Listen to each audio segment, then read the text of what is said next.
नमस्कार दोस्तों। जीवन को बदलना है तो हमें अपने आप को गहरे ध्यान में उतारना पड़ेगा।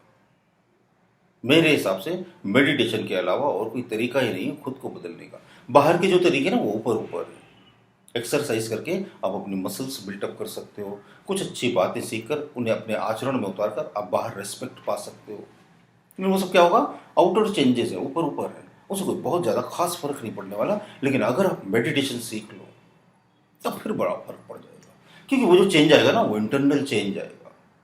मेडिटेशन सीखने के लिए क्या करना है, कुछ करना नहीं है, समझना है। मेडिटेशन को करना कुछ नहीं है, समझ लेना है। समझ लोगे तो अपने आप घट्टे लगता, होने लगता। अगर आपकी समझ में आ गया ना तो मेडिटेशन ऑटोमेटिक होगा, उसमें करना थोड़ी है कुछ, समझना है। हम समझ नहीं पाए इसलिए उलझ जाते हैं। देखो, जिस जिस चीज को हम समझते नहीं उस चीज में हम उलझ जाते हैं। मैथमेटिक्स के जो सवाल आपको नहीं समझ में तो क्या होता है, आप करते रहते हो, यहाँ से वहाँ, ये फॉर्मूले वो फॉर्मूले, लगे हो, उलझे हुए हो। और एक बार किसी ने समझा दिया और आपकी समझ में आ गया तो दो दो सेकंड में आंसर निकल आता है। तो ऐसे ही ये जिंदगी का गणित है। इसे अगर आपने समझ लिया तो ये बहुत सरल, और नहीं समझा तो उलझे रहे जिंदगी में। समझो तो जिंदगी खेल, और नहीं समझो तो जिंदगी जेल। कुछ लोग जिंदगी को जी रहे हैं और कुछ लोग जिंदगी को काट रहे हैं। तो मेडिटेशन का मतलब क्या है, इनर साइलेंस, अंतर मन का मौन। आप ऐसा समझ लो कि मोटे तौर पर यूं तो हमारे, कोई बोलते हैं 4 तरह के मन है, subconscious mind, conscious mind, unconscious mind, super conscious mind. कोई बोलता है 7 तरह का मन है। ये अलग अलग लोगों की अलग अलग परिभाषाएं हैं, इनका कोई डॉक्यूमेंट्री प्रूफ नहीं। ये लोगों ने मान लिया, इमेजिनरी है। और ये सब सच भी है, सबकॉन्शियस माइंड है, अनकॉन्शियस माइंड है, सुपर कॉन्शियस माइंड है, कॉन्शियस माइंड है। लेकिन इनको मोटे तौर पर 2 हिस्से में बांट दो आप, एक बाह्य मन और एक अंतर्मन। अंतर्मन का जो मौन है वो क्या है, दैट इज मेडिटेशन। अब ये जो आपका अंतर्मन है ना, ये हमेशा मौन में ही रहता है। लेकिन इससे आपकी मुलाकात कब हो सकती है, जब आपका बाह्य मन मौन हो जाए। अब बाह्य मन को मौन करने के लिए आपको क्या करना पड़ेगा, करना कुछ भी नहीं, बस इसे ऑब्जर्व करना है। ऑब्जर्व करो तो ये अपने आप साइलेंस में चला जाता है। जैसे ये साइलेंस में गया, आप अपने अंतर्मन के मौन से कनेक्ट हो जाते हो, आप अपनी चेतना से कनेक्ट हो जाते हो, आप अपनी कॉन्शियसनेस से कनेक्ट हो जाते हो। देखना है बस इस मन को, और देखने में क्या है, स्ट्रेस नहीं लेना। आपने देखा होगा ना, जैसे स्कूल में बच्चे बहुत शोर कर रहे हैं, बहुत शोर कर रहे हैं, और आपके स्कूल का जो सबसे कड़क टीचर है, सबसे स्ट्रिक्ट टीचर है, वो क्लास में आता है और उसने बस बच्चों को ऐसे देखा तो बच्चों की सिट्टी पिट्टी गुम, आवाज बंद, साइलेंस, एक भी बच्चा नहीं बोलता। तो आप क्या करो, अपने बाह्य मन के प्रति एक स्ट्रिक्ट टीचर बन जाओ। बस उसे देखना है, करना कुछ नहीं, देखना है बस, जस्ट टू वॉच।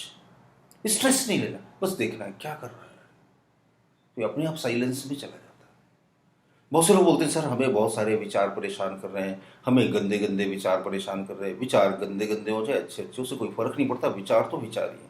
वो क्या कर रहे हैं, 24 घंटे आपको उलझाए हुए, तनाव में लिए हुए, स्ट्रेस लेवल बढ़ा रहे हैं। आजकल के दौर में लोग ज्यादा डिप्रेशन में चले जा रहे हैं। पहले इतने डिप्रेस नहीं हुआ करते थे लोग। पहले क्या था, लोग खेलते थे, कूदते थे। आजकल तो लोग क्या है, बंद घरों में छोटे से मोबाइल की स्क्रीन पर अपनी जिंदगी खत्म कर देते हैं। घंटों बैठे मोबाइल लेकर, न ताजी हवा में सांस लेने जा रहे हैं, न कोई एक्सरसाइज कर रहे हैं, न कोई दौड़ भाग है उनकी जिंदगी। बस बैठे हैं मोबाइल पर और घंटों और विचारों में उलझे, बाहर मन में उलझे, बाहर की दुनिया में उलझे। तो थोड़ी देर के लिए मोबाइल बंद कीजिए, और मोबाइल चला भी रहे हैं तो बाह्य मन को बंद कर दीजिए। ऐसा भी हो सकता है, बिना बाह्य मन को यूज करे हुए भी आप मोबाइल चलाओ और उसको देखो और उसको पढ़ो और सारे मैसेज के जवाब भी दे दो और वीडियोस का मजा भी ले लो और अंतर मन में शामिल भी रहो। मौन रहकर भी सब कुछ किया जा सकता है, मौन रहकर ही बहुत कुछ किया जा सकता है। जिन लोगों ने अपनी जिंदगी में बड़े बड़े मुकाम हासिल किए, उन्हें जाने अनजाने में उस इंटरनल साइलेंस का पता था और वो भीतर के मौन में उतर जाते थे और वहां से क्रिएटिविटी प्रकट होती थी। तो आपको क्या करना है, अंतर मन को वॉच करना। आंख खोलकर भी कर सकते हो, बंद करके भी कर सकते हो। बहुत ही सिंपल है, कुछ करना थोड़ी है। आंखें खुली हैं, बस चेक करते रहो मन में क्या चल रहा है, बस देखते रहो देखते रहो। अब मन में क्या चल रहा है इसके लिए कोई स्ट्रेस नहीं लेना कि आंखों को ज्यादा प्रेशर देना पड़ रहा है। देखते रहो का मतलब ये नहीं कि आंखें खोल कर देखना, बंद करके भी देख सकते हो आप। मन में क्या चल रहा है पता चल जाता है। मन में ये चल रहा है, मन में वो चल रहा है, इतने पैसे आएंगे तो ऐसा होगा, उतने पैसे आएंगे तो वैसा होगा, ये बीमारी मुझे क्यों होगी, मैं ही बार बार बीमार क्यों पड़ता हूँ, ऐसा क्यों होता है, वैसा क्यों होता है, चल रहे मन में विचार। अब आप देखते रहो, जैसे देखोगे विचार तिरोहित हो जाएंगे। पता है क्या होता है, जैसे आप विचार को देखते हो आप विचारों से अलग हो जाते हो। जैसे आप मन को देखते हो आप मन से अलग हो जाते हो।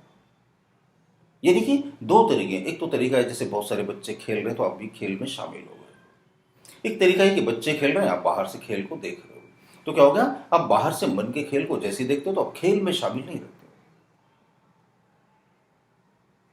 फिर आप क्या हो, तमाशा देखने वाले हो, खेल देखने वाले हो, दृष्टा हो, साक्षी भाव। यही तो है साक्षी भाव का मतलब ही क्या है, साक्षी भाव का मतलब हो ना कि जो भी मन में चल रहा है उसको विटनेस करते रहना, बस just to witness it, just to watch it. बस देखते रहो मन में क्या चल रहा है। मन अपने आप साइलेंस में चला जाता और बहुत ही आसानी से चला जाता। ये इतना ज्यादा आसान है, इतना ज्यादा आसान है। एक बस बस आपको ये टेक्निक समझ में आ जाए। और ये टेक्निक समझ में कैसे आएगी, जब आप इसको बार बार प्रैक्टिस करोगे। भाई मन को कैसे देखते हैं।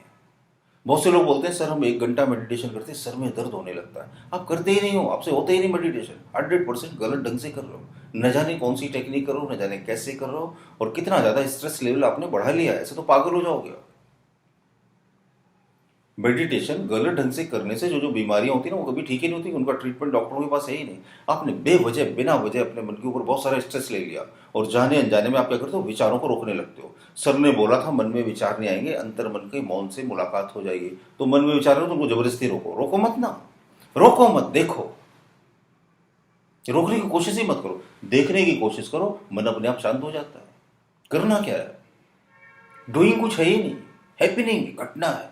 घटने दो इसे और बहुत ही सरलता से ये घटने लगती है और बहुत ही सफलता से आप अपने अंतर्मन से जुड़ जाते हो। जैसे आप अपने अंतर्मन से जुड़ते हो वैसे आप आनंद के उस केंद्र से जुड़ जाते हो जो अनंत है, जिसको कोई सीमा ही नहीं है, जिसका ना आदि है ना अंत है, जो हमेशा आनंद देने वाला है। मेरे वीडियोस देखते रहिए, कुछ ना कुछ सीखने को समझने को जरूर मिलेगा आपको। बहुत सारे लोगों के मैसेज आते हैं, उन्हीं से मैं इनकरेज होकर और भी वीडियो बनाता हूँ। मुझे लगता है कि लोगों को फायदा हो रहा है। आपको भी हो रहा है तो जरूर कमेंट बॉक्स में कमेंट कीजिए। किन विषयों पर मुझे सुनना चाहते हैं वो भी लिखिए। मैं पूरी कोशिश करता हूँ कि जिन विषयों पर आप मुझे सुनना चाहते हैं उन पर वीडियोस बनाऊँ। बहुत बहुत धन्यवाद। अगर अभी तक आपने चैनल सब्सक्राइब नहीं किया हो तो जरूर सब्सक्राइब कर लीजिए। कमेंट बॉक्स में कमेंट जरूर कीजिए। शुक्रिया दोस्तों।